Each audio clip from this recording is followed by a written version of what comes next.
If you're looking for a simple way to install and use Ksign on your iOS device, you're in the right place. In this video, I'll show you step-by-step how to download and install Ksign on your iPhone or iPad, how to get it set up properly, and what you need to do if you run into any issues during the installation. So make sure you watch until the end, and let's get straight into the tutorial. Alright, so first simply go ahead and open the website link down below. Here simply go to the signers page, then install the Skibbity Tech DNS right here. This is the safest and best anti-revoke DNS out there, so make sure to use it. Simply click continue, then click allow.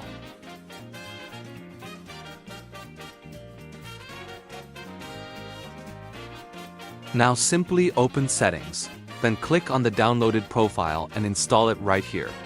Enter your passcode if it asks for it, then click install.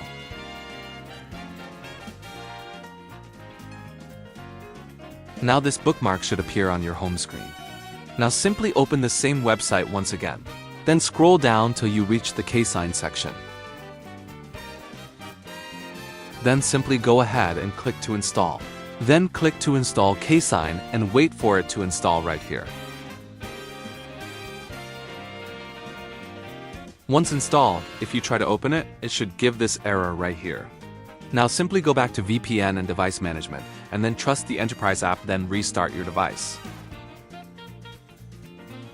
Once restarted, it should begin working perfectly right here. Now to install IPA Files, simply go to Files. Then click the plus button on the top. Then click Import Files, then choose the IPA you wish to install. Now simply click on it, then click Import to App Library.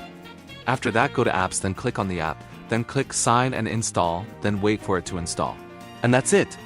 You've now successfully downloaded, installed, and set up Ksign on your iPhone or iPad. Hopefully, this tutorial helped you get everything working without any issues.